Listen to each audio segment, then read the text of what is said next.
नमस्कार दोस्तों, स्वागत है आप सभी का आज के हमारे इस खास प्रोग्राम में। और आज हमारे साथ हैं नीलेश सर, जिन्होंने 7 एग्जाम क्रैक किए हैं। जी हाँ दोस्तों, 7 से 8 एग्जाम क्रैक किए हैं नीलेश जी ने। और अभी वर्तमान में डॉक्टर हरि सिंह गौर यूनिवर्सिटी में लैब अटेंडेंट में काम कर रहे हैं। जी हाँ दोस्तों, तो हम जानेंगे कि नीलेश जी ने कैसे प्रिपरेशन किया, कैसे अपने संघर्ष करते रहे और एग्जाम क्रैक किए और आज यहाँ तक पहुंचे हैं। और कैसे एग्जाम की स्ट्रेटजी होती है, क्या करना होता है, ये सब हम जानेंगे।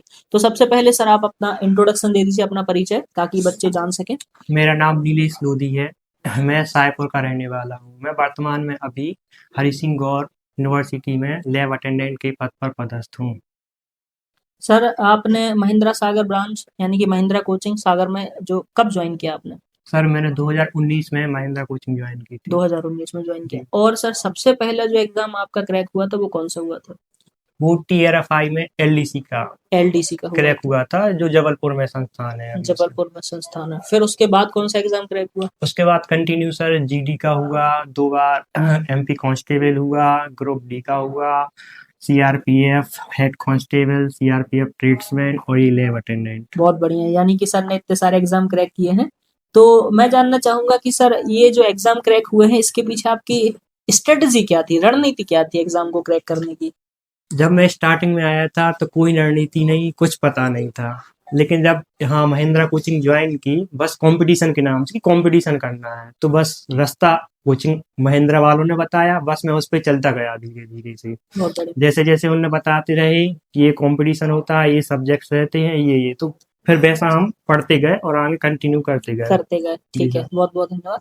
सर ये बताइए कि आपने जब एग्जाम क्रैक किया, 7 एग्जाम हो गए, तो उसके जी बाद सर। आपको कैसा फील हो रहा है? अभी जॉब कर रहे हैं आप, तो पहले और अभी वाली लाइफ में आपको क्या डिफरेंस फील हो रहा है? बहुत अच्छा लगता है कि हाँ, हमारे गांव का भी नाम रोशन हो रहा है, कोचिंग का भी पता पड़ रहा है कि हाँ, इधर से बच्चे सिलेक्टेड होते हैं। कोचिंग बच्चों का मतलब जीवन संवारती रहती है, मार्गदर्शन करते रहते हैं सर लोग, कि हाँ बताते हैं कि क्या करना है, क्या नहीं करना है। मतलब लाइफ चेंज हो जाती है पूरी एक तरीके से। जो मतलब अपन परिश्रम करते हैं तो उसका जब फल मिलता है तो बहुत ज्यादा खुशी होती है। तो जब आपका रिजल्ट आया, मतलब फाइनल आपका ज्वाइनिंग लेटर आया, तो आपके जो एक्सप्रेशन थे वो क्या थे? मम्मी पापा का जो था, आपने बताया, क्या रहा उसका वो? किस बहुत ज्यादा खुशी हुई, मतलब अब क्या बताएं। हाँ, एक्सप्रेशन मतलब बहुत ज्यादा खुशी हो रही थी कि हाँ, मम्मी हाँ पापा हाँ। से, है ना, और क्या, बताते हुए जितने दिन मेहनत की लगातार उसका फल मिल रहा है। फल मिला।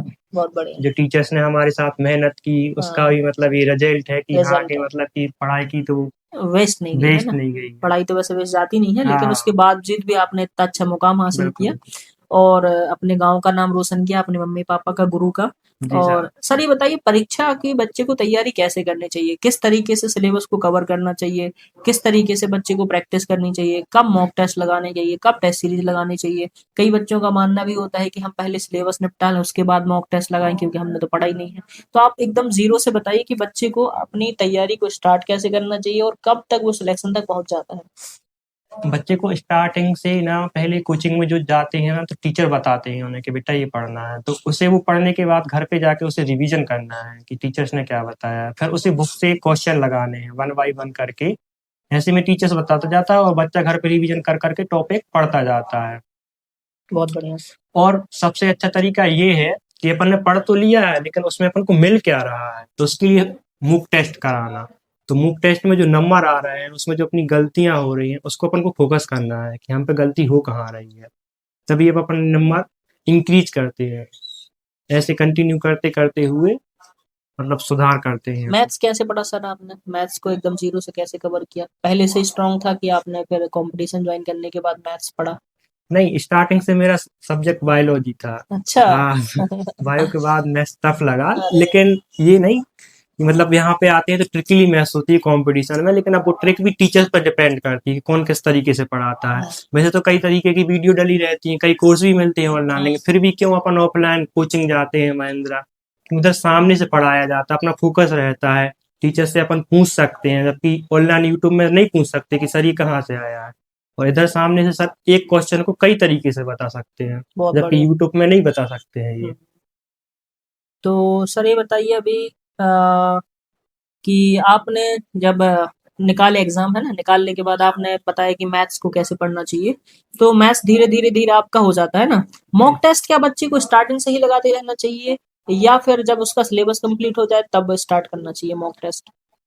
मूक टेस्ट भी कई तरीके से होते हैं, एक तो होता है फुल टेस्ट और एक होता है चैप्टर वाइज टेस्ट। गुड। तो अपन को क्या करना है, जैसे कि किसी टीचर ने अपन को चैप्टर कराया, तो अपन को पहले चैप्टर वाइज टेस्ट लगाने हैं, चैप्टर और वाइज टेस्ट। जैसे ही अपना पूरा सिलेबस हो रहा है फिर अपन को फुल टेस्ट लगाना स्टार्ट करना है, फिर अपने वीक पॉइंट पकड़ना है और उसके बाद उसे कंटिन्यू सॉल्व करते जाना है। बहुत बढ़िया।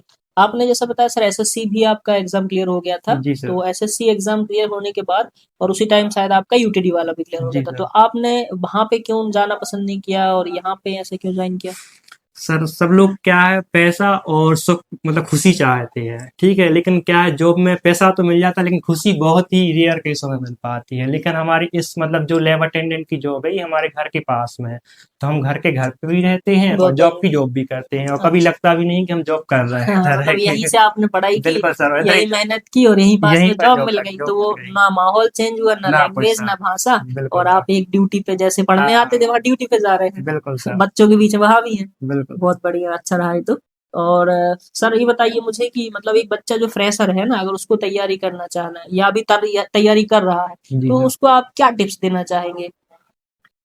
वो किसी संस्थान मतलब महिंद्रा कोचिंग को ज्वाइन करे, जिसमें टिप्स बताए जाते हैं, स्टार्टिंग से उसकी कमजोरियों को पकड़ा जाता है कि बच्चा कहाँ वीक है, और उसे कंटिन्यू पढ़ाया जाता है कि हाँ ये आपकी वीक पॉइंट है, और मूक टेस्ट भी टाइम टाइम पर दिलाए जाते हैं। बहुत बढ़िया। तो जैसा कि आप लोगों ने देखा दोस्तों कि सर ने 7-8 एग्जाम क्लियर करके, है ना, कैसे तैयारी की, किस तरीके से मेहनत की, और आज जो रिजल्ट है आपके सामने है, और सर अभी वर्तमान में जॉब कर ही रहे हैं। तो आप लोगों से मैं भी यही कहना चाहता हूँ दोस्तों कि आप बस मेहनत करते रहिए, मेहनत करना मत छोड़िए, क्योंकि अगर आप मेहनत करना छोड़ देते हैं, आपको लगता है कि अभी मेरा नहीं हो रहा है या किसी रीजन की वजह से नहीं कर पा रहे हो, या कभी कभी 1-2 नंबर से रह जाता है, तो लगे रहिए, है ना सर, बिल्कुल क्योंकि sir. Consistency is the key of success. तो बिल्कुल।